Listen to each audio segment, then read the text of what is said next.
Okay, the oh, yeah, I game. see it. It's an Ursa game, I think. Oh, Ursa game. Okay, haven't coached I Ursa in feel a I while. feel I feel like I was playing well on Ursa. It's just I felt I played well that game, but I just don't know how I could have turned the like a winning like my play into a winning situation for it. Yeah, Really. I got you. Okay, so I'll do my best to talk about Ursa in general as well as I've mentioned time and time again. I think people in your bracket, the thing they do poorly that's like preventing them from um, basically getting higher is that you guys don't generally adjust very well from game to game. So like if it's like a really good game for whatever hero you're Yeah. playing, you'll usually do really well. But the minute that things get a little awkward, you don't actually like adjust your playstyle or skill builds. So the second things get Cause awkward, you yeah, just lose. That's usually like yeah. how. Right? Because what I've been trying to do recently is I usually feel like I'm quite static in my lane, so I never really move out of my lane for like quite a long time. So this game I was trying to be a bit more active around the map, but I don't know how well it sort of went down, to be Yeah, honest. no. So we'll. You said late game decision making. I watch most of the game, but if you want me to like, if you're asking me to emphasize late game, then I'm not going to. I'm just basically going to just like fast forward to the laning stage, and if I see something glaring, I'll mention it. Um, and then we'll just get through this as fast as. Oh, I need to share screen. Told myself that before, but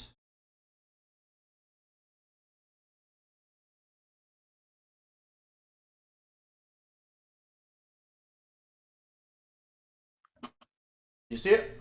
Yeah, yeah, I can see it Cool. now. Get it going. So starting items I think are okay. The only thing I'd say about the starting items is I would probably have gone salve instead of this second mango because you're against a treant lane most likely. And Yeah, against treant lanes most of the time, like when I look at these support heroes, I think like how engagements go with them or like what they try to do. So with a hero like Trant, a lot of the times in the lane, if I don't have a salve, it's like quite likely at some point in the lane that I'll get like hit from invis, leech seated, and like nuked by whatever offlaner I'm against. And if that happens, I'm at like 200 health. And then suddenly, if I don't have a salve, the lane's just over. You know what I'm yeah, saying? Like that's how I look at it. So it's something that's really important. Like it seems so small in your starting items, right? But think if you think about it that way, it seems like a pretty big mistake to not have a salve, right? So yeah. Because I go like one or two builds when I'm like skill builds when I'm playing Ursa. It's like I either max out my earth shock earlier. But because I had the sham in this game, I went for more like the overpowering the swipes. I But think nowadays overpower is pretty much a 1 point wonder until at least like level 7 or 8, just yeah, because of the buff to it. So, but we'll see what you end up doing. So you're against CM Pudge. So you're not against Tree, but even then, like basically how I look at it is, you may say BSJ he's not even against Tree, and I'd be like, but what if he is? You know, and then yeah, you. exactly. So you want to be able to prepare for, and it's not like going the salve over the mango is like ruining your lane or something. Okay. So you took. Okay. So in this patch, it's really bad to be added. Okay, I'm gonna let's do it better this way. How strong is Ursa compared? Okay, fuck, sorry. Almost every hero in the game gets a lot stronger level 1 to 2, right? Like Yeah, most heroes benefit way more from having two skills than one. Would you say Ursa, if it, on a scale of 1 to 10, where 10 is like benefiting greatly and 1 means they're just a little bit better at level 2 than level 1, where would you say Ursa is on that scale? I'd say it's like your kill potential, like when you get level two with the swipes, like increases dramatically. Yeah, but still with just like the 1 point in your fury swipes, it's still like a really high potential for just building up the stacks and keeping the stacks on, just sort of keeping them out of your way. Really, I Okay, was a bit passive at the beginning, but I sort of got more confident as the lane went on a okay, bit. no. So here's okay. How many games of Ursa do you have? Just to be clear. Like overall, or like Oh, recently, like recently. 50, recently like 15. Okay, so here's then okay. So basically, straightforward is Ursa's like 10 times more powerful at level 2 than he is at level 1. He's actually Yeah, like it's day and night. It's not even recognizable. Like the minute you get Urshock um Fury swipes, you're just way stronger because like the what happens is every time you go for a CS, if they contest you when you're level 2, what do you do? just slam down. You just slam down, get the creep, hit him 3 times, right? But when you're level 1, that's not an option. So every CS that's contested for, you have to either miss the CS and harass, or just get the CS and take harass. So his level 2 is actually like way stronger than his level 1. So in this kind of lane where they nuke out the creep wave, it's actually really important to use creep aggro right here to drag these creeps into your tower. Like, just drag them into your tower so that they start dying. Because in this kind of spot, you can't actually kill creeps without putting yourself in danger, if this makes sense. Like, you have to, like, actually sit there right-clicking. So, the best way to de-push this, like, in dual lane meta, the heroes that get level 2 first are almost always the ones that win. I hate to do this, like, I always go a little bit over on sessions, but I want to show this real quick. Where is it? Oh, it's right here. I think where... No, it's my Slark game. It's my Slark game. Okay. I want to show this real quick. So, this is me understanding dual lanes better than rank 200s or 300s or whatever. Yeah. Okay? But just to give you an idea of, like, if you can understand the laning dynamics, you can actually just win lanes. So, basically, what I'm trying to say to you is, by not creep aggroing there, I know that you know, I know that you don't know how much stronger your hero is level 2. And what that means for you is play hyper passive until level 2. And then play like hyper. I think to be honest, I do think I do pull the creep wave just after that pause. Okay. Like well, that's unfortunate. Then it's late. Either way, I just want to show you real quick the value of level 2. Basically, I feel it's like just the indecision of it. Yeah. Yeah. These dual lanes are like this dual lane's pretty even in my opinion between these 2 heroes each way. Yeah. We get level 2 before they do, and I say, and like they try to fight us under a creep wave right here, and I say we're level 2, they're not. Run at this guy. That's what I say right here. And this is what happens.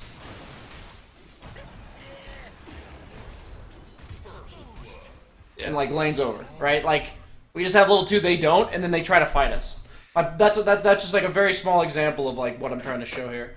But okay, so if you do drag creeps, then that's good. It was definitely late because it should have happened right when I emphasized it.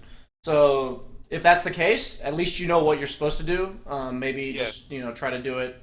Like, whenever you're doing stuff like this, it's really important that you recognize it the second you can, because if you don't and the other guy does, it's, obviously bad. So we took, like, I said I wasn't going to talk about the landing stage very much, but then I ended up going on a tangent, so. Yeah, you don't drag creeps at all. Yeah, you drag them now after the second wave's already here.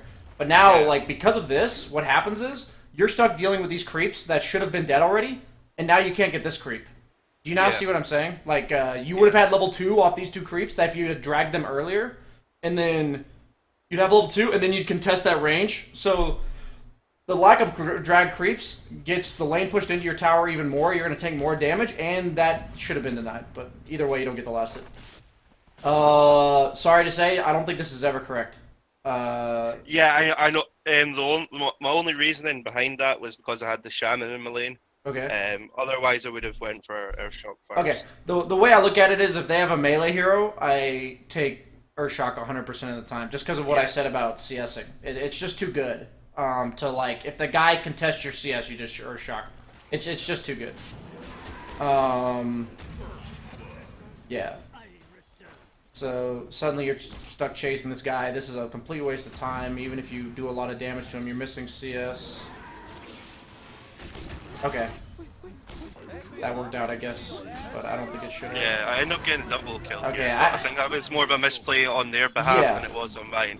Basically, the long story short is, the willingness of me to leave lane to chase somebody like this is how much I'm missing during it. Okay, that's all that matters to me. So whenever I'm deciding whether or not to do these random chases, just take a gander at what's happening here, right? Yeah. And this is a really important point to make. Is that if you have if they have a double creep wave, and you have a single creep wave, and you don't care about tanking creeps, is it better or worse for you to chase after them?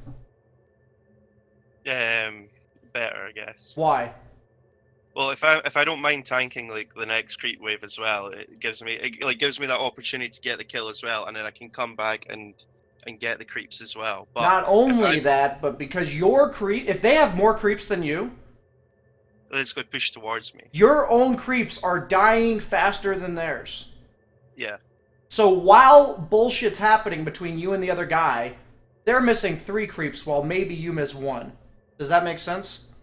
Yeah. So right now, that's not the case. You're just both missing CS. Yeah. Who benefits more from both heroes missing CS, the carry or the offlaner?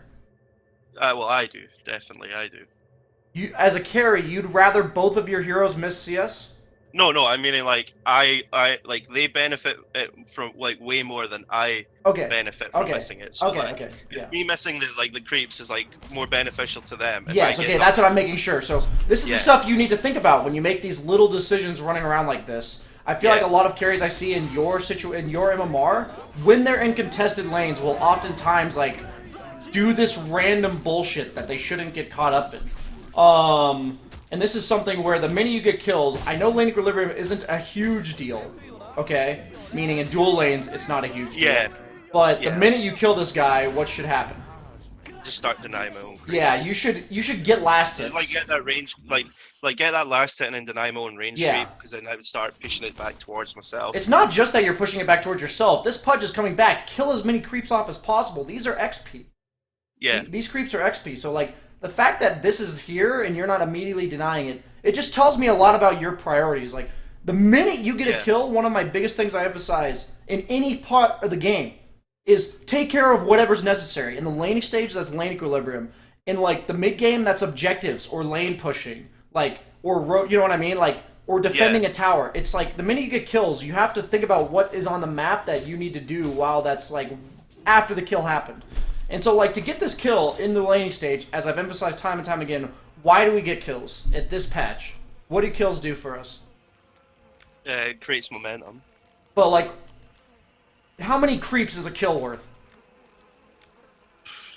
Like 3. It's like 3 gold and, like, 1.5 XP. Yeah. So why are we killing people?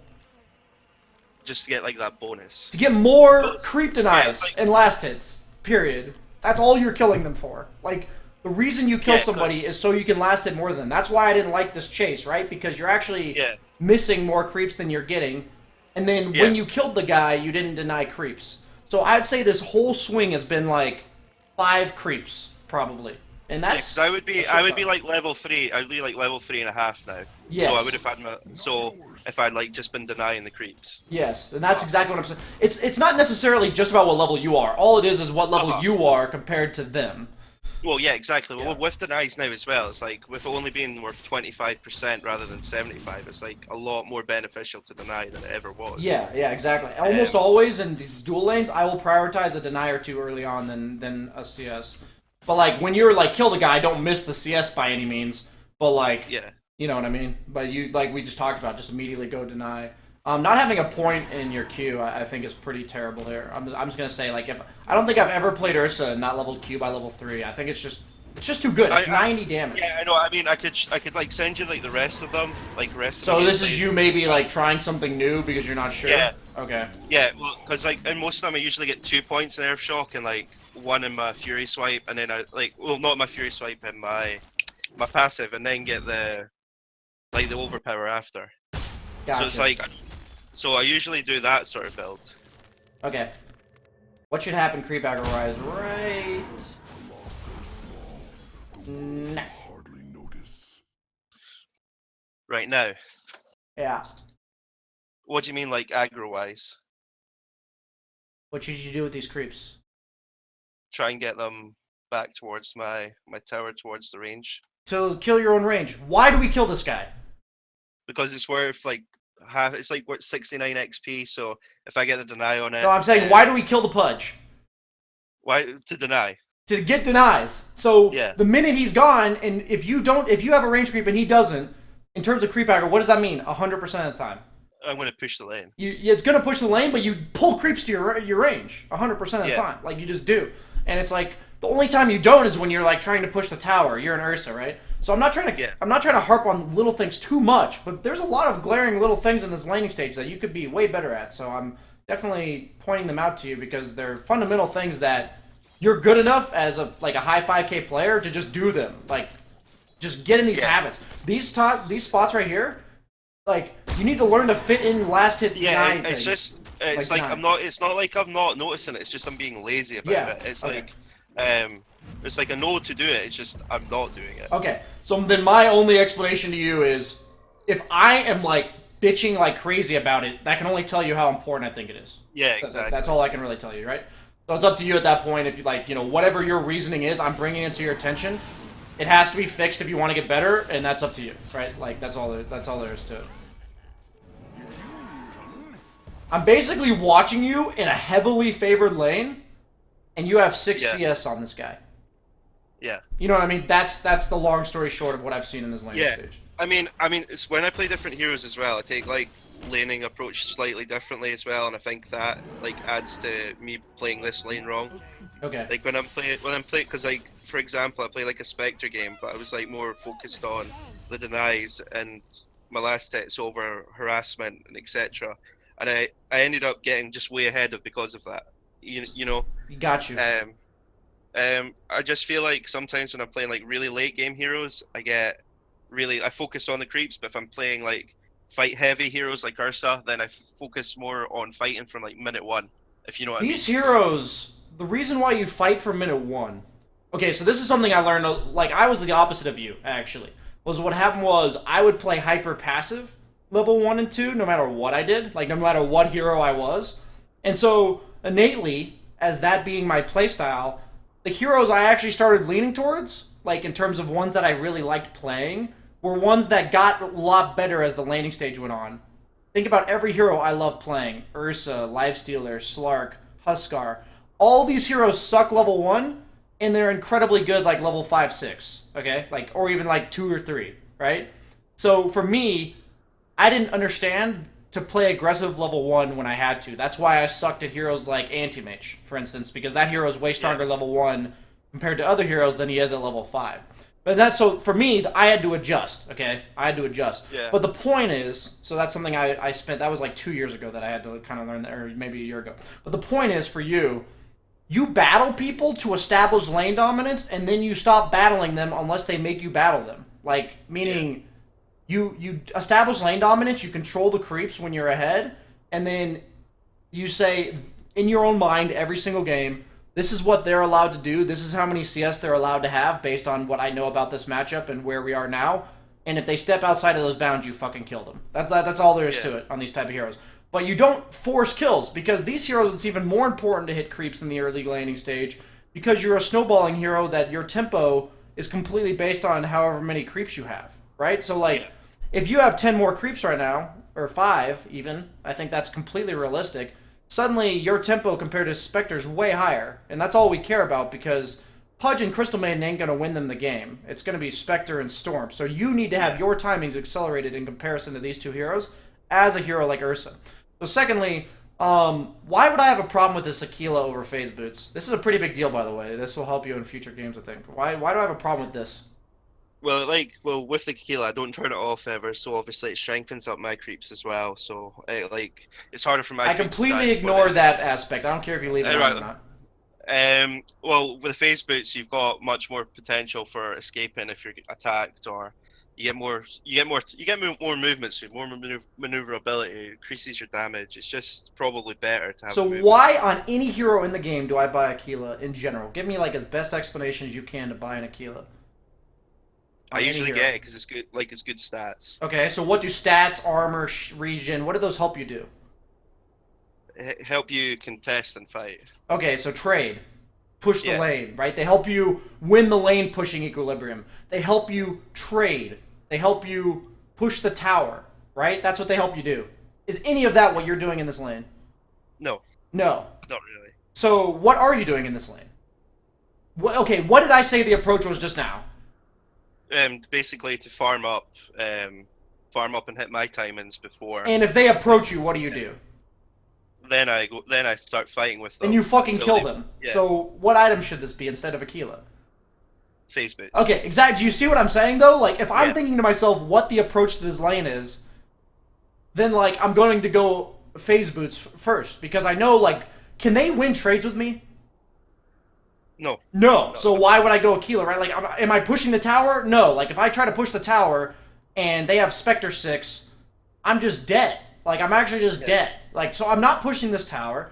All I care about is getting phase boots, maybe one small item, and then I get a blink dagger, and I kill the Spectre like 10 times before he gets radiance. Like, that's like how I win this game. or at least I hunt him for the rest of the game. Because like, look at my heroes, right? Ember's gonna farm up. One of my like Shadow Shaman's a great hero for taking over the lane, or Zeus. Like once I leave, and so Ember's gonna take care of the split pushing. We've got team fight. All I have to do is run around killing people. And so, you know, it just seems like I know I'm harping a lot on this laning stage, but you need to first off have that sense of urgency on all the little things I've mentioned.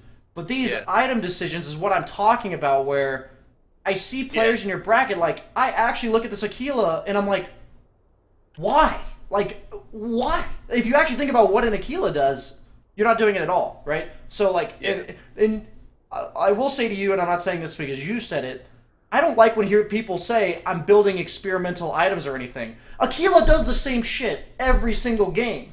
So it's like, when I say I'm building experiment with it. I just like to get it on the hero. Okay, I got you. My point was, like, an experiment for me, I'm just being clear for you to, like, experiment with skill builds or items. Like, when I played Leshrac the other day, I'm like, I think I want to pressure this tower, and I think I need an Aquila, so I'm going to try out this build. Like, that's literally why I tried it, right? But, like, the idea is, like, I think I want to pressure the tower, and I think I need an Aquila, so I did it. And then I died twice, and even though I killed the towers, my farm was 1,000 behind what it should be, and I felt really bad. So I was like, holy shit, that, like, felt really god-awful. But, like, I don't want people to experiment with items just saying, oh, I think it might be good. Every item you purchase on almost every hero has the same purpose. I talk about Echo Saber, Sanj and Yasha, Shadow Blades, like, all these items have the same purpose. So if you're going to experiment with skills or items, do it with, like, a very specific game plan in mind. Otherwise, don't do it at all. Okay. I'm saying at your bracket. At lower brackets, people can do whatever they want in terms of, like, if they want to try experimenting with items. But you're at that bracket where, like, people know what they're doing well enough to like, if you don't play optimally, you won't win most games. Yeah. Okay, so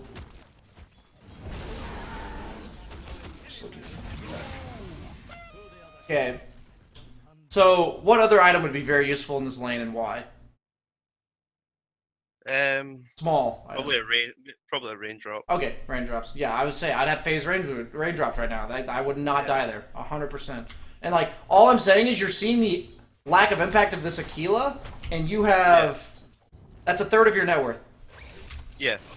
Just it really adds up. It always does. Okay, so moving on. Fast forwarding. So double kill's nice. You need to fly yourself some regen. Okay, I look at this lane and I think, what's the only thing that can go wrong against Pudge CM? What do you mean, like? What's the only thing that can go wrong? Well, that I die solo to them? That you die. Yeah. So what do I need to be at all times in this lane? Sort of more behind the creeps, because if I get hooked... Yeah, just full health. Yeah. It's unacceptable to not be full health. So when you kill them, what should you do with this creep wave right now? Start denying again. No. Are you staying here? Where's the courier? Yeah. Well, it's in base. Well, no, it's not in base yet. Okay, so what do you need to do right now if you're going to be full health with this punch? Okay, so what does this creep need to have happen to it? I push it. You kill it as fast as possible and you run Shrine, right? So these are the things that need to be done very quickly and decisively, right? Like, that's what I mean by certain lanes, it's actually acceptable for you to be at this health, okay? Like, whatever hero you're playing, it's fine. But, like, in other lanes, it's just not. And in this game, it's just not, right? So when you see this and you go, I know it's not acceptable to be at this health, what are my options? Courier's not at base, you see a shrine available. Say you don't have a shrine. I think you still do the same thing because you can't be in lane at this health, right? And you, like, run and meet the courier, like, right here or something. You know what I mean? Okay. All I'm saying is, you know, these are the important little things that prevent death and apply a ton of pressure, because not only are you preventing yourself from dying, but who wins this lane if you're full health and they're full health? Well, I do. You do. So but every time you're in the like, what was going through my head at the time was, it's like I was 5 kills up and I'd only had 1 death, and I felt like that other death was definitely avoidable. Okay. So I felt pretty confident standing in lane. Are you? So you're telling me you're confident against Pudge CM at this health? No, not at this current health, but like I felt at the time I was. But once I started getting harassed, like I knew my salve was coming, and I was pretty sure like after that point I wasn't going to get hooked to that point, but I still waited a wee bit Okay. to salve up as well. Okay. All I'm trying to say, I got what you're saying. I got what you're saying. Yeah. I just notice the amount of downtime there was where you had to play passively. Okay? Yeah. And I'm emphasizing that your problem of regen needs to be fixed instantly. Sense of urgency on all this crap. Okay? It was the same idea with this TA that I had that was 5.8k, like, and I even coached a guy that was like 4k that his sense of urgency was even lower than yours, right? Because that's generally all it is. The lower MMR you are, the slower you do things. So it's like, for you, I'm pointing out to you what I would have done exactly as fast as I would have done it. And I'm not trying to say that in like some condescending way. I'm trying to tell you that if you're wanting to play and reliably gain MMR, you have to play that fast. Or like at least push yourself to play that fast. What's going to happen when you try to play faster than you're used to playing? Well, I'm gonna make mistakes, but Exactly. I'm gonna learn new things. You're gonna mess up. That's like how it is. And so like for me, like having the emphasis to like in that early stage to like have the lane equilibrium be perfect after you get kills, if possible. Like, have it be as close to perfect as possible, right? It's not always possible to have it be perfect. Having that sense of urgency to get every single deny while last hitting, you're going to miss a few last hits here and there, right? But that's you pushing yourself to get every single deny that's possible. And these are the little things, this regenning in lane, the denies, like all these little things, if you don't push yourself out of laziness, don't know you're supposed to do it, whatever the reason is, like, it's just a disaster, is basically all I can really say about it. Like, it leads to little things that amount to big things. And so this is a lane where I look at this game, and I feel like... Okay, first and foremost, this is game sense 101. Yeah. Your team's making a huge play top. What does that mean for you? I think I'm safer than I am. How does this affect you if your team's making a play top? You think you're safer than you are? Is that what you're saying is the effect? The effect I thought was like I saw them fighting top, so I thought more heroes from their team would TP up to assist. But what ends up happening is they end up coming down to me. So they take the opportunity to come attack me, where I should have like backed up and. Here's basically here I'm trying. I got what you're saying. I'm gonna interrupt you now. I'm gonna tell you what about their perspective. What do they know about you right now? They know I'm on my own. Okay, just two people that's what it should mean to you. Not any of the other crap you just said. It should be they know I'm alone. Who's missing? Right? Like just look. Like okay. So this is when I know I'm alone. At what point can I go on this Crystal Maiden? What information do I need to have before I can go on this Crystal Maiden? I need to know where the other teammates are. The Storm is, right? You need to know where the Storm is. Not the other teammates, the Storm. Very specifically. Yeah. So the minute Storm, like you need to say to yourself, they know I'm alone, and I'm an Ursa. I just get kited by these heroes if I'm alone, right? So I look at their heroes and I'm like, who threatens to kill me? That's alive right now. I see Tree, Spectre doesn't matter to me, Pudge is dead. Storm. And so if Storm shows top, what do you do immediately? Then I can attack. Then I can kill the CF. You run immediately at the Crystal Maiden, right? So these are the calculated decisions that have to occur. I didn't make these decisions like this for a long-ass time, dude. And all it results in is random games you're like, wow, I owned. Because you'll do this decision every single time, and half the time, the Storm's just not there, so you free kill the CM. And the other half, he is there, and you just feed. Like, but the difference is you don't make the decision based on these calculated things, so you'll make the same decision every single time. It's just a matter of whether or not the opponent makes the right play or not. Do you see what I'm saying? How we have to adjust. Yeah. So that's I'm telling you from my own perspective. I did this for the longest time. So I'm not even harping on you saying you shouldn't have gone through this in your getting better effort of Dota. This is literally something that I suffered from for a very long time, and I'm trying to hope I can minimize your own mistakes and tell you how important this calculated decision making is to you not just doing this. Like that's not having calculated decision making looks like that. Because as well, I did go on as soon as Pudge spawned. It's like just before Pudge spawned, so like that's another factor. Like Pudge TP'd down as well. Do you want to leave your lane yet? Like, do you want to leave bottom yet? This is what I was talking. This is what I was meaning. It's like I was trying to be a bit more active this game earlier on. I know I was going out before I got my blink, and I saw the Spectre just sitting there waiting for the rune, and I didn't think they had a ward, so I went for the kill basically. But my question is, do you want to leave your own lane yet? I don't think so. Not Okay. until I've got blink. Why did you leave your lane? Yeah, no, for all the other reasons than what you just said. You died. That's why you left Yeah. your lane. Okay, left Yeah. your lane. You were more inclined to leave your lane because you died. And I just want to point out, you're 3 levels ahead of this Spectre, and you're 500 net worth ahead of her. Yeah. Kills just don't mean anything. They actually just don't mean shit. Like, yeah, killing her's nice, but if killing her leads to you now not hitting any creeps, at what point in the game is this... Okay, in what situation of any game... I'm trying to word this so you have a chance of getting the answer. In what situation is it okay to go for kills over creeps this early on in the game? If there's like a team fight going on. If you literally cannot hit creeps because somebody on their team is alive. Yeah. Does that make sense to you? Like, the time where I'll go for kills is I'm literally like, guys, I can't farm this creep. Like, I need to farm this lane. Yeah. And Like, I so can't for example, farm it like if if they're I'm alive. yeah. So if I'm like in my lane and there's say there was like the tree, the CM and the Pudge there, and I'm like, I can't farm. Can we fight? Yes, Like, that's an example of what I mean, exactly. Yes. Yeah. Because it's a little bit different when you get Blink Dagger, right? Because once you get Blink, you've hit like a power spike, go kill somebody. But aren't you still in farm mode as an Ursa? Yeah. And Well, yeah, because I've not rushed blink. yeah, you're not rushing Blink. So whenever it comes, like, when people ask me about these, like, drums, Aquila, wand type items, how many of them do I buy, why? It's literally, like, a matter of how long I want my farming stage to go on. And how strong I think I need to be during it.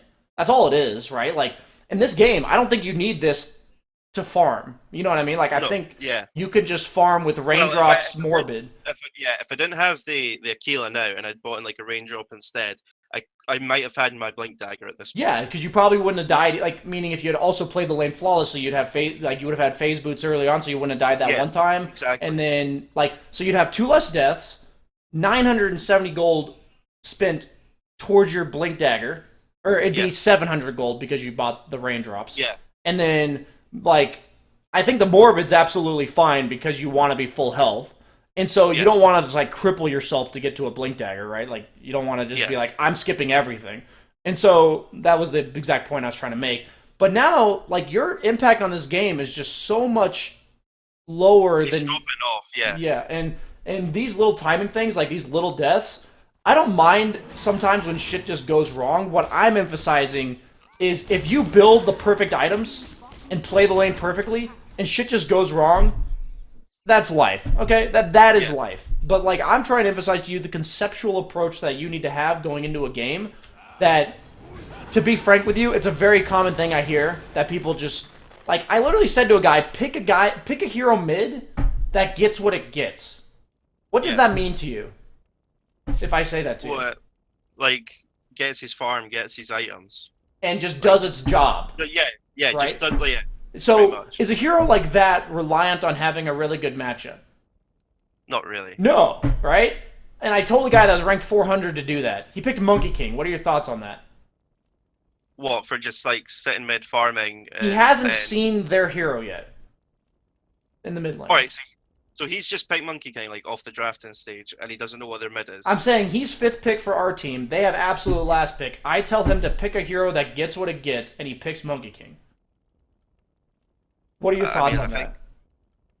I mean, I've played a lot of Monkey King, and I feel like Monkey King's quite a versatile hero, and he does get what he gets. I mean, isn't he heavily reliant on a good laning matchup? I think he is. Like, I feel like the impact of Monkey King is, like, quadrupled if he has a really good lane matchup. Yeah, well, that's true, but I feel with Monkey King is if you can rotate correctly with him, even if you've had a bad matchup, like on the mid lane, you can recover. Okay, but if I tell you to pick a hero that gets what it gets, like, what that means to me, maybe it's, like, poor wording on my part, maybe it's just different terminology than what you're used to, is it means no matter what their hero they pick is, your hero's going to do the same job in the game. Like, Monkey King is either a snowballing hero or he's not. Like, you can't just...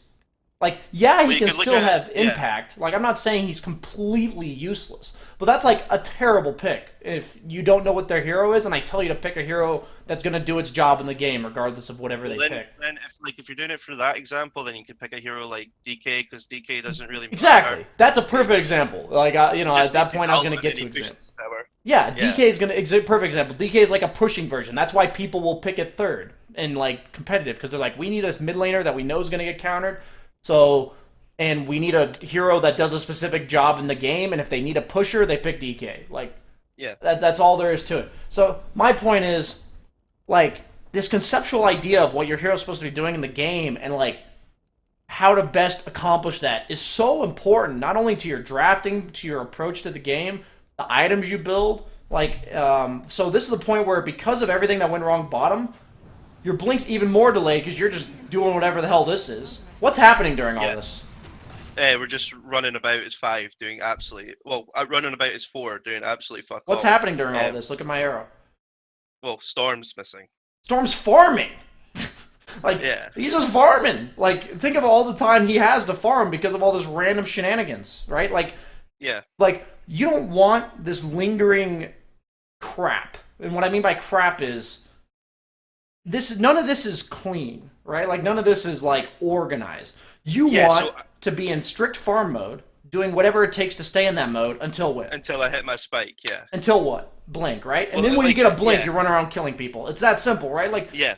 this is I've started basically 3 minutes too early. just in the middle. Like, I'm saying Yeah. to have very distinct game plans with very distinct, like, timings that you want to hit and things you want to do. This is just, I wasn't very distinct on what I wanted to do this game. Yeah, this is all over the place. Like, I'm literally looking at this game, and if I have teammates doing this, I'm like, guys, what is happening? Like, just take a step back, think to yourself, what's going on in this game, and if you're okay with it, like, what is happening here? So my last pub last night was absolutely hilarious. It was like one of the most disorganized games I've ever played in the history of Dota 2. It was pretty hilarious, but it was just one of the. It reminds me of this. Like, yeah, you guys are killing them. Should this work? No. No, like, this should not work. Like, if I see an Ursa show up to my lane with no blink, I'm literally like, okay, and I just TP to his lane. Like, well, you know, like, what? Like, why is he in my lane? Like, that's literally what I'm thinking, and I'll just leave. Like, there's no reason to fight. Okay, go ahead. Because of the way they were playing as well, though, it made me. I got 700 gold from that engagement, where I would have and it was probably a minute of my time. Whereas if I'd been farming, I might not have made the same goal. But then again, it's down to the way the enemy's playing. It's down to what they're doing wrong, not what you're Yeah. doing right. And I emphasize that way, like, so often if I can, exactly. because you're banking on a plan that will be correct based on what the enemy is doing. I'm telling you to bank on a plan that's correct every single game, no matter what the enemy is doing. Like, no matter what they're doing, you'll just do it right, no matter what. And so I also don't like this TP now, because once you lose control of an area of the map, suddenly, like, you can't even farm anymore against a Spectre, right? Like, okay, if you dictate bottom, I don't know how else to explain this, but if you dictate control of bottom and you constantly stay there applying pressure or whatever, controlling the lane, it becomes really easy to read what the enemy team's doing in relativity to your lane. But now, where are they? Where is Pudge, Crystal Maiden, Tree? Well, they could be sat behind them. Where are they, though? Well, they're off the map. Do you know where they are? No. Absolutely no clue and fuck. Like, no idea. So you can't even walk up. I'm saying you can't even walk up to this.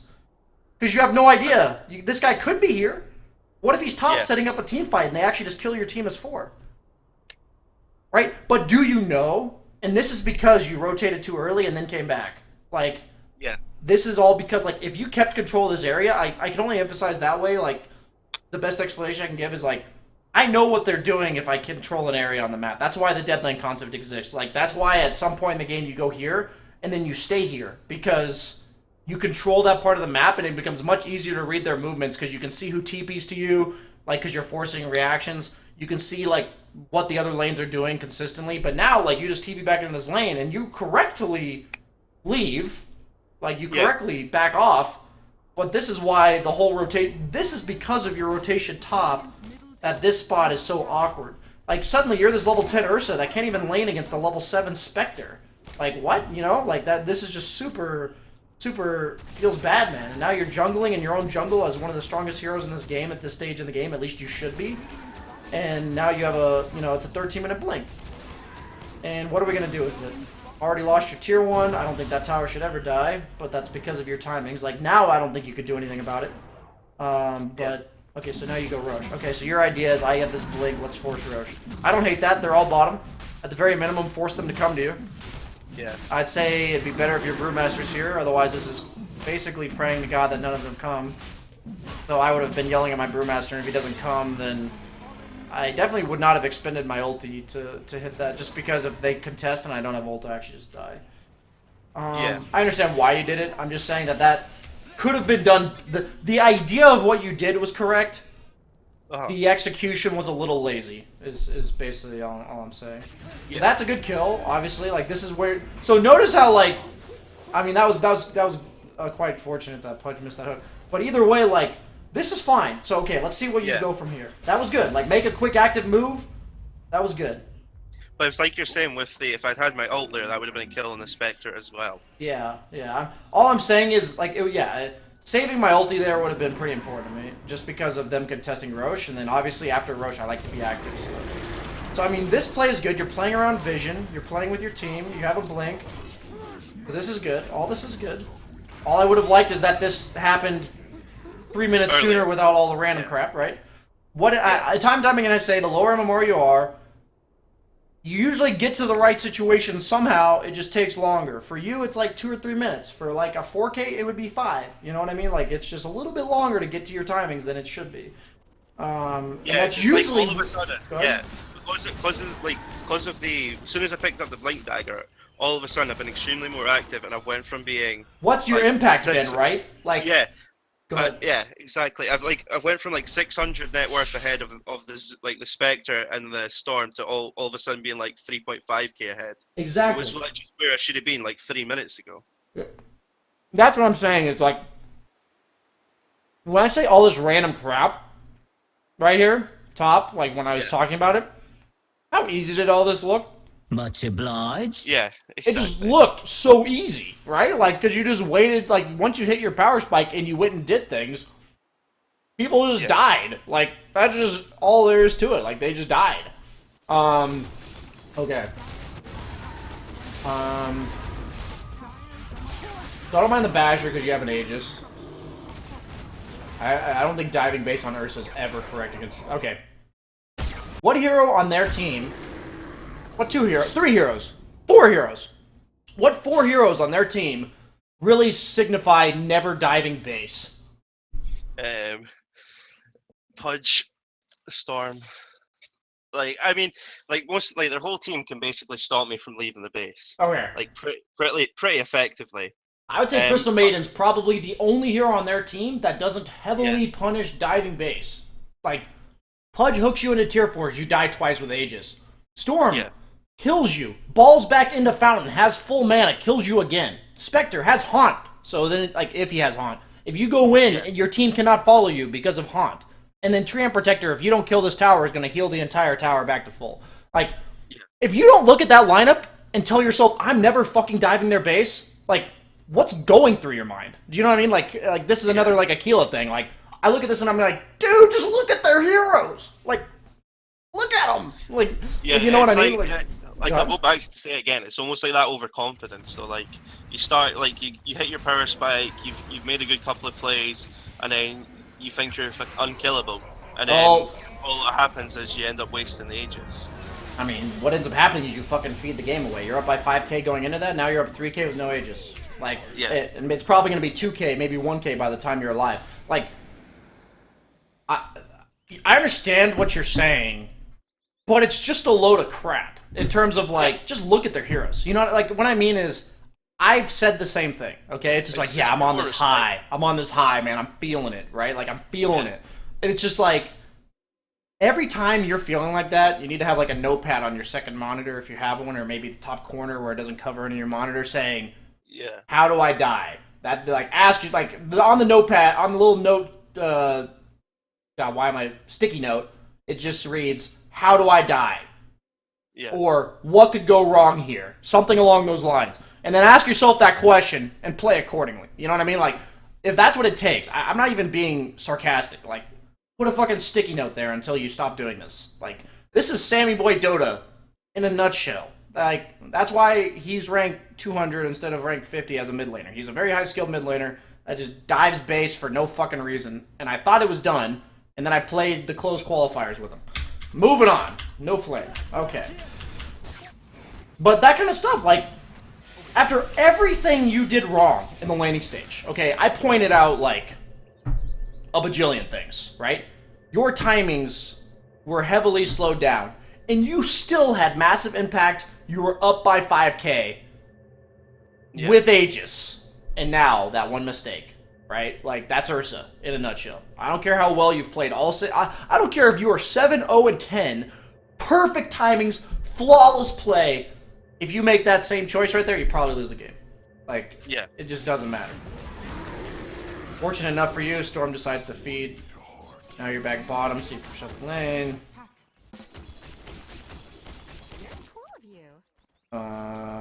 Okay, so he's dead, so you want to push this tower. I'm fine with this. Are you going tier 2? What are you asking yourself right now? What am I doing after this tower? Ask yourself that question right now. It should be something you do every time. Where are you going now? What's your next play?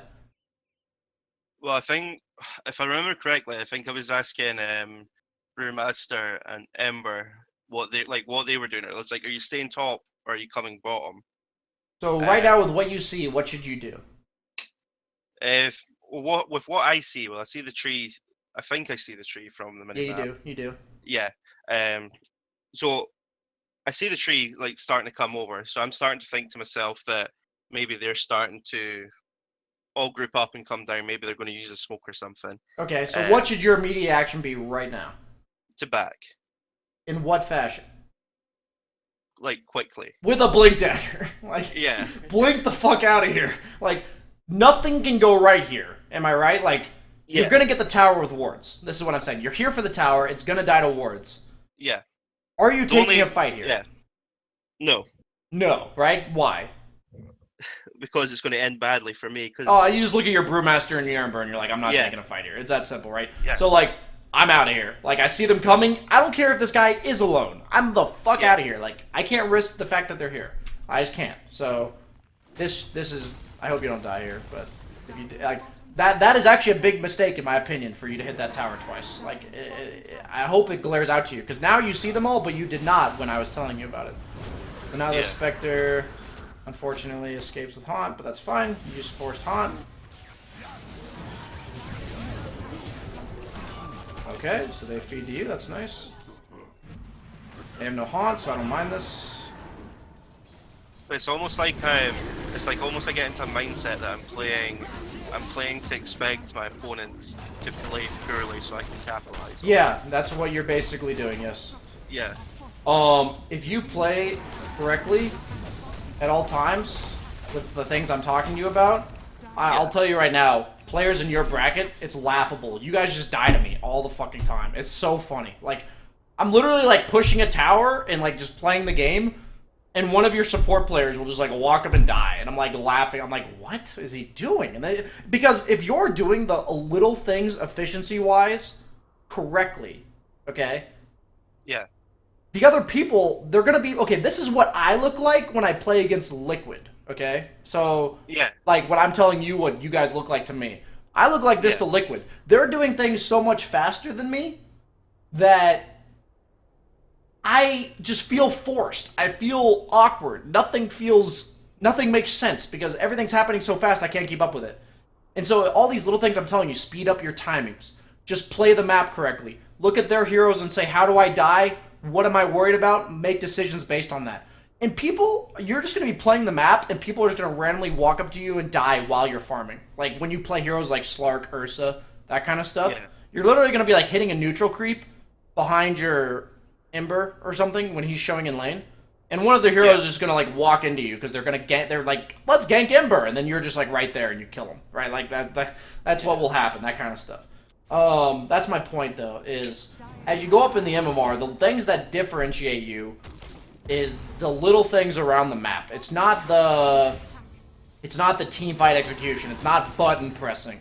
Like, it's like, yeah, obviously somebody has to be able to push buttons, and if you have no laning mechanics, you're gonna lose to somebody who does. But like, I'm saying, once that's all said and done, what's gonna put you above others is timing. So what I don't like about this is all these little things. But go ahead, sorry.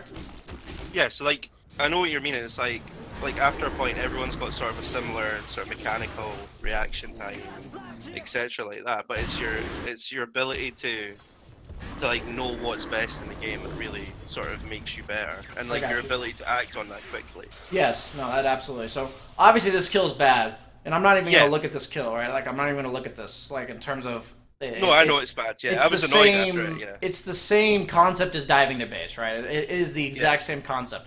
But why do I have a problem with this Vanguard? What have you heard me talk about? Why you buy any items though? Why do you buy any item in the game?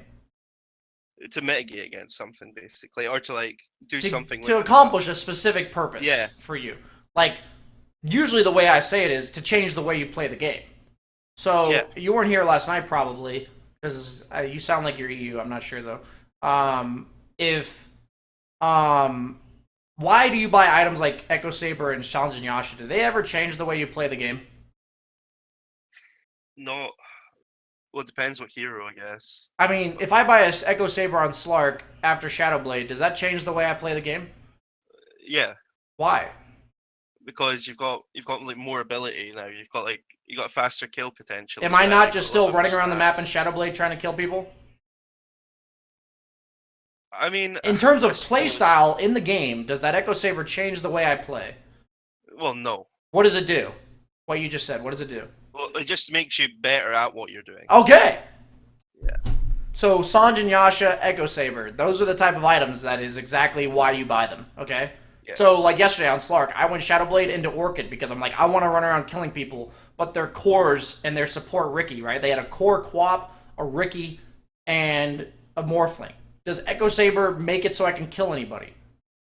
Like, who do I kill with an Echo Saber, right? Like, so I don't go Echo Saber anymore. Because the reason I buy Echo Saber is because I want to run around killing people, and I look at their heroes and I'm like, I just need to do it better. So I buy an Echo Saber. But I look at their heroes and I'm like, I can't run around killing people, like, with an Echo Saber. So I'm not going to buy one, right? Like, so my point is, about this Vanguard, what does your game change if you have an Abyssal as opposed to just a Basher? Well, I can lock down the Storm. Can you not just kill pretty much the same heroes on their team? Does your hero need to lock down Storm? Why or why not? Well, I was thinking, I was like, I know we have like the roots on the Ember, and I was like, that's nice, but then it's like relying on him hitting it as well, and I was like, we don't really have much more stun if he like zips on to like Shaman and kills him. Here's how Dota works. If your heroes deal with theirs, you can't just buy items to deal with theirs. Like, you just can't. Like, you buy items to make your hero better. Like, that's all there is to it. So what I'm trying to say is, if you have an Abyssal as opposed to a Basher, it doesn't change anything. You're going to play the game the exact same way. Like, it's just how there is to it. Okay. So when would I buy Abyssal over an item like BKB or something? If there was nothing to deal with the Storm. Or I just don't need a BKB. Yeah. Like, I just don't need anything else. Like, the same with SNY. Like, if I want to run around the map as Jug, and I look at the heroes and I'm like, I can't die, and I just want to run around the map faster, I just buy an SNY, right? Like, people go, BSJ, why didn't you buy Manta? Look at their fucking heroes, why would I buy Manta? Like, I want to run around the map. I want to do it at 16% bonus move speed, not 8. Like, you know what I mean? Like, the point. So, it seems so simple to someone who's been there and learned the lessons in my case. So I'm not trying to sound, dismissive or condescending. Yeah, I know what you mean. Yeah. It's just like, when I look at it, I'm like, holy shit, what a waste of 2,000 gold in terms of that Vanguard, right? So in terms of my build this game, I probably, for the record, would have gone Morbid Raindrops, Blink. If I had Aegis, Basher. If I didn't, BKB. And then Basher. And then the other one. Whatever I didn't have. And then I'd probably go Manta Ags. Yeah, like Manta didn't really cross my mind this game, to be honest. But I go Manta 2% of games on Ursa, maybe even less. Yeah. Is this not the best Manta game in the history of Dota? Crystal Maiden, Storm Orchid, Treant Protector, Spectre, Desolate. Is this not the best Manta game in history?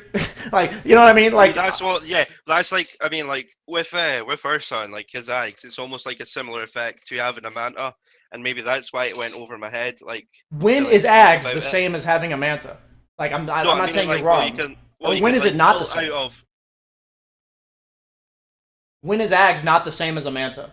well, you can't disjoint anything. When they silence you. Yeah. Do they have a way of reliably silencing you? Yes. Do you want to pop BKB in the late game every single time you get Orchided?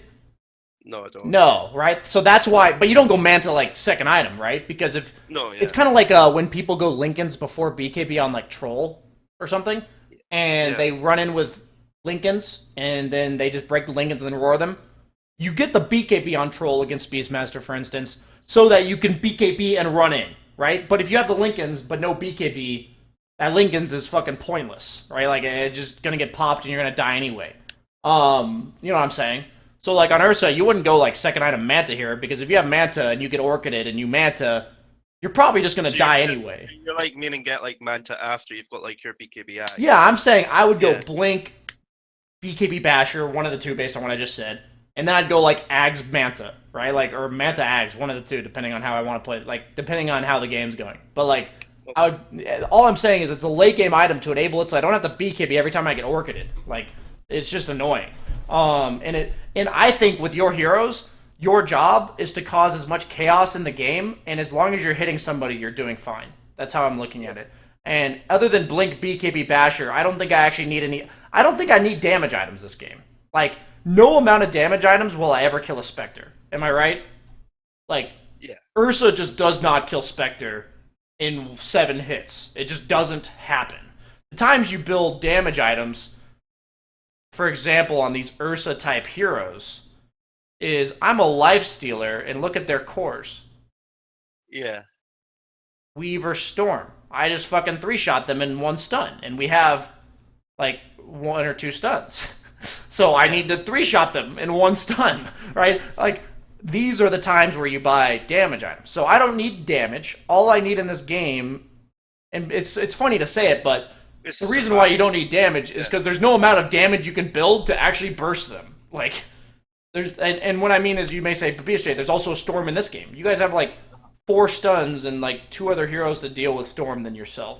So I feel like if I go pure damage here, even if I kill Storm, he just buys back and we lose the fight or something. Like, these are gonna be long fights, even though I'm an Ursa. So like, I want to make those long fights happen by killing one person and then being able to reset and kill them again. Like, kill CM and then kill Tree, and then, you know what I mean? Like, make the fight last really long. I know I've been talking your ear off, so we're gonna play the game out. Obviously, this death is bad. Not much else to say about it. Same idea as the base dive. I see players in your bracket make those kind of deaths all the time. The main question I ask you about that death, to ask yourself later, is what does killing Crystal Maiden accomplish? Yeah. You it kill doesn't a Crystal accomplish Maiden. Anything, really, yeah. You accomplish killing a Crystal Maiden.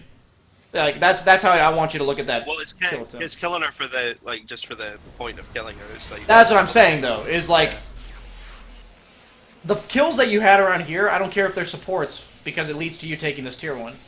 Yeah. Like, killing supports can lead to objectives. But at that stage in the game, Crystal Maiden's right here, they're all missing, none of your teammates are with you. It's just going to kill a Crystal Maiden. You're not actually killing, you're not doing anything. So, if you kill that Crystal Maiden 99 times and you die once, is it worth it? No. Okay. That's what we're going with here. Or going for as the message to be sent. And I will tell you, it's not your team's fault when bad things happen and you're dead. When you're dead, what does that mean for the other team? I want you to think about your impact of a death of yours to the enemy team. What does that do for them? How does that change the game for them that you're dead? Well, it means that they can. Well, it gives them the opportunity to start pushing our high ground, taking objectives. They can just do whatever the fuck they want with no fear of Yeah. anything going wrong. Am I right? Yeah. So what's going to happen to the rest of your team? Well, they're all going to end up dying as They're well. either going to sit in your own base or they're all going to die. Like, that's the Well, two this options. time they died. Yeah, They and this died. time they die. I'm saying, but if you think about it, the only 2 options for your team is to sit in base or feed. And in pubs, what's your team gonna do? Pardon? And in pubs, which of those two options is your team gonna elect to have? Like with me, well, me surviving. No, I'm saying if you're dead and your team's options are to sit in base or die, what choice are the pub players gonna make? Well, hopefully sit in base. What decision are the pub players going to make? They're going to die. They're going to go on the map and farm despite you being dead, and they're going to die, okay? So when you die going for a crystal main there, in a pub especially, it would be equally terrible in a pro match, right? But in a pub, what's it going to happen to your one death? The entire team of yours is going to feed, okay? Like, I used to say, guys, just don't die, I'm dead. But literally, they can't do anything. Like, why do people not make aggressive plays? Whenever you're looking to be aggressive, why wouldn't you make the play? On any hero, in any game. Like, when I'm looking to be aggressive. So if you want to be aggressive, what's the only reason you're not going to be? If my team's not with me, or I don't have vision on the enemy team, or my What does not having vision mean for you? Well, it means they've got an advantage. You're scared of something going wrong. Yeah. Okay, that's why you don't go aggressive, right? Yeah, I don't know the variables. So when you are the strongest hero on the map and you die doing dumb shit, okay, that means the entire enemy team is now able to make any play on the map that they want. Like that's all there is to it. Like, they can do whatever the hell they want, right? And so that's going to lead to the rest of your team dying. Like, that's just how it is. It's going to happen. I've had to, like, delusionally learn that lesson. Like, I used to be like, guys, just stop fucking dying. Like, you stop being so dumb. But it's just me feeding. And then inevitably it will be them feeding. Like, it's not their fault. It's completely mine. It's something that, it's really hard to admit in the middle of a game. Like, I'm sure almost every player in your spot's thinking, God, can my team not all die when I die? Like, I made a dumb mistake. Can they not all die? Like, something along those lines. But they're gonna die. Like, if you really think about it logistically, they're gonna die 95% of the time. The only reason they're not gonna die is because the enemy team's a potato, and they just don't do anything while you're dead. Like, they killed you and they decided to hit neutrals. That's the only reason your team's gonna live. So yeah, the fact that, like, this Vanguard's a pretty big waste, obviously, as we talked about. It feels really hard to play your game without BKB.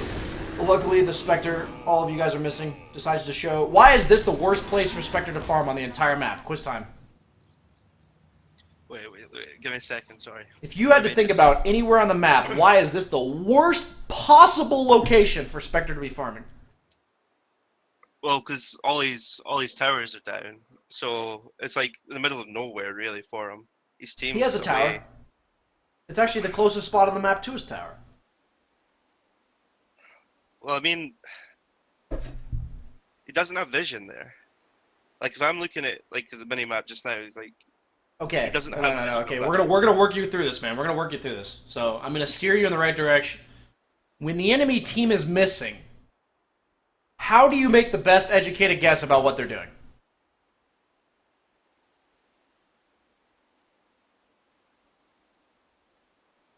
Well, you look at the lanes. That's true, but how do you think about it? When they're missing, what are they usually doing? They're either smoked or taking like an objective. Like Okay, so they're either farming. Let's think about it this way: when they're missing, they're either all jungling. Are we okay with that? No. Are we okay with all of them jungling? No. You're not okay if you're pushing 2 lanes and they're jungling?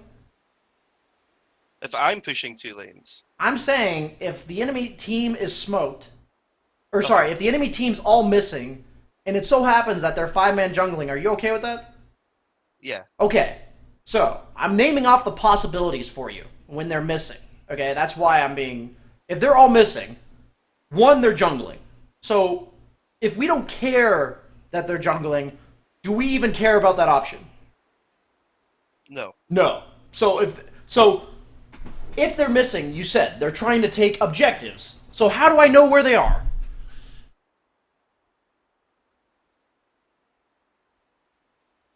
Well, they're... Wherever the fuck their objective is going to be. Is it that crazy? So, okay, look at the lanes. If the enemy team is missing, from Spectre's perspective, what's the only 2 objectives you could possibly be taking? Either Roche or the tier 2. Okay, so why is this the most humanly possible worst place to farm on the map? Because it's probably where we're all coming. Because it's the only place you would go if you're missing. You know what I mean? Like Yeah. this is how you need to think as a carry player. When they're missing, like, how do I make reads? Why do I say things like, "Oh, be careful here," or like back off there? And if they're not there, chat will always be like, lol, BSJ, lol. Because do I care if you guys are not? If I'm Spectre, do I care if you guys are not 5-manning here or here? Yeah. Do I care what you're doing if it's not this or this? Not really, no. No, because what are you accomplishing if you're not doing this or this? Nothing. Nothing, right? Like that's so why I mentioned like 5-man jungling or some shit is because if you kill me, like if I'm Spectre and I'm like cutting this creep wave down here, sitting in the trees and shit, and you kill me, okay, fine, you killed me. What are you getting off of it? What, like once I kill the Spectre, what am I getting out of I'm it? saying if you guys 5-man gang Spectre when he's farming here, what do you get off of it? We get nothing down here. You get a Spectre kill, okay? Well- Obviously, it's not ideal for him to feed you a kill, okay? Like, that's not good. I'm not saying, as a carry, go suicide in the side lanes for this. But if you're going to die as Spectre, it is 10 times better to die here than it is to die here. Like, that's all I'm trying to say, right? So, my point being that when the enemy team's missing and you're a farming hero, especially the most important hero on the enemy team, honestly, the team fights, you can't farm based on what you have to farm yourself based on where the enemy's objectives are. Like the other day, I literally told a Void who was farming here, okay, if they're missing this, if we have this tower lost and we're Radiant, which is your situation, in the early to mid game, if the game is normal, meaning you guys are not making a move, why is the enemy team pushing this lane? To get more map control. Because you're 5-man showing here. So they feel safe to go to this lane. Okay? That's why they feel safe showing in this lane. If in a normal game where you guys are farming and they're farming, and this tower's missing, what's the only 2 objectives the enemy team can take? Realistically. Well, the tier 1s or Roche. Well, the tier 2 bottom, yeah. Like. So, if this is the objective, and this is the objective, where's the most dangerous place on the map to farm for you? Like, where you said the Void was farming. Yeah, Like right here. In the jungles, yeah. Right, these 3 camps, specifically. Yeah. These 3 camps specifically. These 2 camps even more so, because they're on the low ground, okay? Yeah. So, if you're missing this tower, the enemy team is not showing, the most dangerous place to be on the map is right here. And I'm like, Void, what are you doing, dude? Please leave. You're like, we need to group up or you're just gonna die. I can show you the replay. Like, I literally, like, I literally was like, dude, you're gonna die. And then he just dies, like, 10 seconds later. It wasn't like I warned him and then it happened instantly. It happened like 10 seconds later. I'm like, dude, that's not a good place to be. And then he just dies. Like, and that's the kind of stuff that mid-game farming, late-game decision-making. I'm telling you this now because in the mid-game, if you're doing it wrong, you're going to do it wrong 45 minutes into the game. Yeah. Because things just get more complicated, right? Because there's more towers, heroes are stronger, you'll die to more heroes, meaning like in the mid-game, maybe it takes 3 or 4 heroes to gank you. In 45 minutes plus, maybe it's just 2, you know? Like, it gets easier to kill you as time goes on. It gets easier to kill people in general. Like, if all heroes in the game are 6-slotted, it's a lot easier to die at that point than it was at, like, 20 minutes, right? People don't naturally build... Like, as the game goes on, it doesn't become harder to kill people. It becomes easier. Obviously, certain heroes become tankier, but, like, a hero like Bristleback doesn't scale well because you can kill him eventually. But, like, in the early to mid-game, a hero like that's incredibly scary because you can't actually kill him. Nobody has the damage to kill him. So, this is one of those things that blows my mind. Let me rewind here. This is emphasizing again. So, with Spectre dead... So this is another point in the game you have to ask yourself. Are you at a power spike or no? At the moment, at the time I thought, yeah, we could take a fight like 5v4. Like, I thought Your this was hero okay to- strong? Why or why not? When is your hero strong? In what circumstances? when I initiate onto them. Okay. Is your hero strong with your given items in a 5v5? Not extremely, no. It's incredibly terrible in a 5v5. Is your hero strong in a pick-off scenario? Yes. Yeah. So you got the pick-off, you took the fight, now where do you go? So I've taken the pick off. We're taking the tower. Okay. So, like, ideally we should take the tower and back, but what Okay. ends up happening is we try to take the fight. If your team dives here, what should be your reaction? Like, To you should us tell them back. before it happens, and if Yeah. they do it anyway, so be it. So just back. To just back. Like, you should literally leave. If Roche is up, do you do it? What if I've got, like, you mean? What do you mean if Roche is up? Assuming Like, if normal things happen right now. If Roche is up right now and you kill this tower, are you taking Roche Well, we right could- after? Yeah, we could. Do. Okay, so then, other than that, so if there's not another objective immediately to take, which is Roche, right? That's like the one that matters. If they get Aegis, do you lose the game? No. No. If the enemy team gets the next Roche, do you lose the game?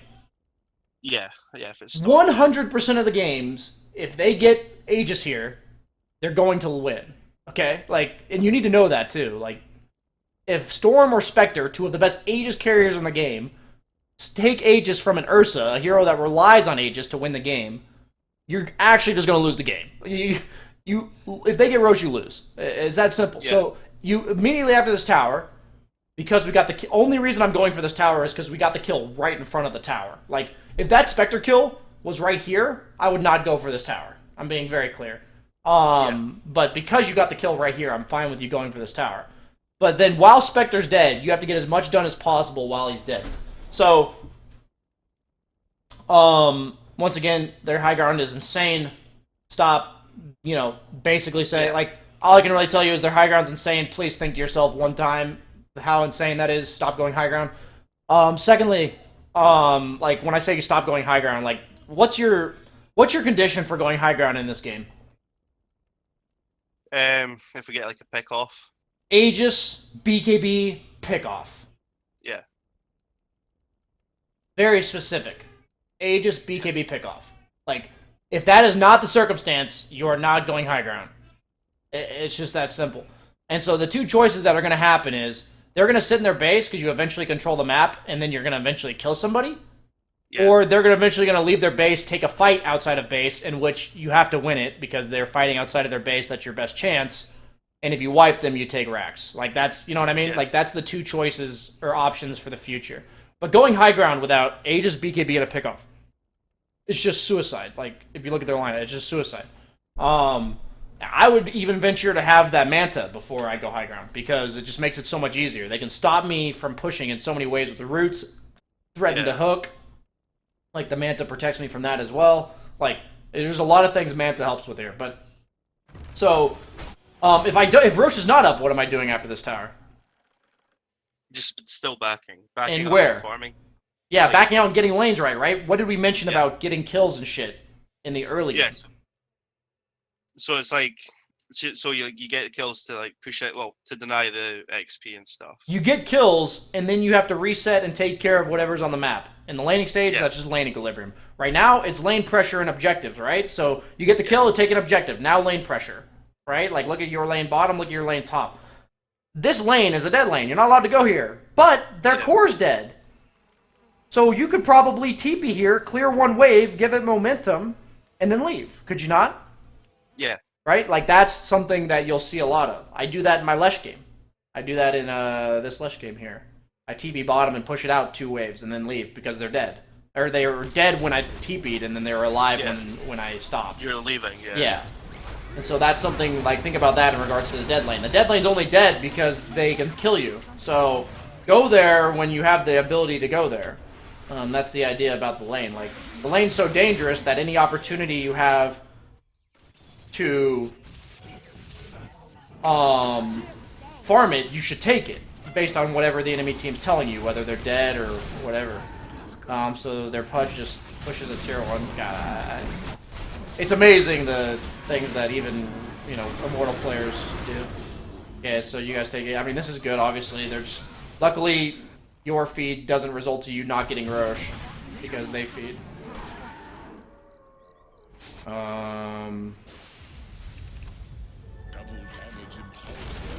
Okay, so this is... So I understand the idea behind the TP. Yeah. But... Okay, you know what? Fine. You smoke right out. I'm not going to worry about it. I need you to know, understanding that controlling this side of the map... We're going to have to wrap it up in about 5 minutes, by the way. Sorry. Yeah, that's fine. But yeah, so this control... You have to control this part of the map. So you TPing bottom's a big deal. This guy should... What's the only hero on your team that should farm bottom here? Ember. Okay. As long as you know that, I don't care. Yeah.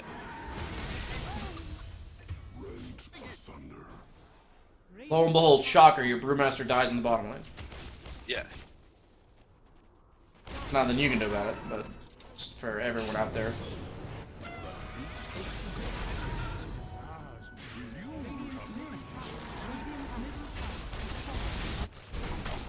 Obviously, not having a BKB at this point on Ursa in this game is a travesty, but we've already talked about that. Yeah, I mean, as well, like, I put it off again even more because I got the Aegis again, and I don't know what I was thinking at the time, but I was like, oh, I can just put BKB off another, like, 1,500 gold to finish Okay, up. so my question for you... No, I understand, I heard what you were saying. My question for you is it reliable if the Spectre's not a potato to ever kill him down here? No. Why are you trying to go for kills down here? You're actually correct that you need this area to not be like this, but why are you going for kills? I was trying to communicate a pick off, but then... But why are you picking them off here? So we can go take more objectives. Why is this stopping you from taking objectives? Well, if we all die in the next team fight, they could TP up to that lane and get quick. Okay, them pressuring your dead lane is how they stop you from taking objectives, right? You're correct. Yeah. So, if you can't reliably kill them here, what's your only option? To back up. To fucking walk down the lane and push it. Right.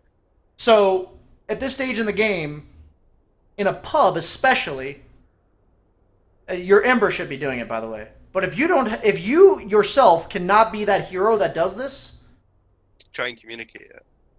no, you should just build to be able to fucking do it. Right. Because otherwise your game's never going to end, because you can't reliably control whether the game's going to end. Can you do your job as an Ursa if this lane is right here?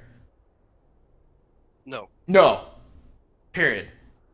So, that's why in pubs, I pick heroes, at least I try to, pick heroes. I don't even mind having Ursa be that hero, but I have to build to be able to do this. Yeah. Okay? That's how you reliably win games. You can push out lanes that need to be pushed in a game. Otherwise, you're just fucked. I want you to realize why... You know it's important. And you're like, well, they're pressuring it and shit. Like, yes, that's why it's important. But you can't take objectives, so that lane needs to be pushed out. And then you look at your item and go, I can't push it out. And you go, well, it's a pub, I'm fucked. So my answer to you is pick heroes or build items that can actually allow you to do that. If you want to solo carry a game. Because what I'm saying, like, what I feel as well, it's difficult as well, it's like, getting your team to go along with your ideas, even if they're wrong, if you know what I mean. Yeah, no, I know what you're saying. Everyone has like their different view on how the game should be going and how it should be played. So Absolutely. sometimes it throws me off as well because I start like half playing how they want to play and half playing how I want to play. Yeah, no, I got what you're saying. And so what I'm saying is, in pubs especially, do all the things that I said for the first 20 minutes or so. And then by then, maybe recognize what weaknesses your players have. And what I mean by that is, like, you see your Brewmaster always pushing the bad lane, you see your Ember never pushing it. What does that mean for you as an adjustment to that pub? Just to tell them to switch. No, to build items that allow you to do that. Yeah, so what items would I build then? I said, do that on Ursa. BKB Manta Ags. Who kills you on their team if you have a BKB Manta Ags? It's true. Nobody, right? So, like, that's what I mean by, like, it's not a perfect solution. But it is, in my opinion, a correct adjustment, especially at your bracket, because people aren't good enough yet that you can still carry games without complete optimal itemization, okay? And what I mean by optimal is, like, what, if everyone on the team was playing perfectly, what you were supposed to build. But if you can't take objectives because this lane's here, The optimal itemization is for you to build items that allow you to push that lane. Like, if you really think about it, the optimal itemization in that specific game is to build items that allow you to push that lane. So that's how I'm looking at it, right? And so this is a spot where, because of that bottom lane, even though you get kills, look at the map. Yeah. And as an Ursa, you actually do need to end this game, right? So Yeah. it's just been all these super awkward things where all these little things are on the map. I'm trying to teach you how to adjust. It's easier said than done. Like, I'm never perfect. Like, I make these similar mistakes too. What's the only difference between you and me in terms of these mistakes? You've done them. How often I make them. I make them less often than you do. That's all there is to it. I make mistakes about this kind of stuff too. I'm just telling you, perfect play. If I could, like, 20/20 vision, or even just play the game perfectly myself, what I would be doing. Yeah. And our goal is to replicate that as close as possible in every game, for myself, and for you to hear what I think is ideal and try to implement that in your own games. So we are going to wrap it up here, man. Do you have any questions? I know we didn't see the end of this game, but I feel like you have seen so many things go wrong already that, you know, this game. Basically, we end up losing to. I don't think it was Ember dying, and then so Ember like fed, and then I ended up going in. And the way I look at this game is, you need 10 things to go right in order for you to win. You need one thing to go wrong in order to lose. Yeah, exactly. And so in these type of games, you're going to lose, 10 out of 11 times, because you just it's that much more likely for you to lose. When I do play Ursa though, like I try and like say to myself and my team, like, we need to end this sort of like before 30 minutes is like my ideal time to like end the game with Ursa. All I can say to you about that idea is that's fine. I know you like have an idea of when you generally want to miss in the game, but I don't like thinking about it that way. I want you to think about what you need to do in the immediate future, what mode you're in, what you're trying to accomplish at any point in the game. If you're thinking to yourself, I'm in mode farm until blink, you're never doing whatever just happened top at like 11 minutes, right? You're just never doing that. And if you're in mode farm until blink, like I said, the only time you're ever not farming is when what? When I like actually can't. Yes, when you actually cannot farm. Exactly. Like that is that's why you go for kills, and that's why on my stream I'll be like, I had to do that. Like I had to, because I couldn't. There was no creep wave. Like I couldn't even hit a creep on the map. It also helps you guide your kill. Like if you know what you're supposed to be doing, whether mode farm, mode kill, whatever, and you think about that to yourself, it will help you decide whether or not I need kills. Like if you're thinking I'm in mode do something, and then you think what objectives do I want? Okay, play here. What's stopping us? I want this tier 2. What's stopping us? This. Kill that guy. Like, it actually... Like, as soon as I got my blink, I went for immediate objective, getting Roche, and then immediately trying to get 2 quick kills to pick up momentum. Whereas before my blink, I was playing sort of this, I didn't know what I was doing, playstyle, sort of going in between, like, farming to trying to fight, and then once I actually got the blink, which I should have done, like, earlier, it would have probably, we could have won us the game. Like that item choice at the beginning in that 3-minute window of just momentum could have pushed us forward to end the game quicker.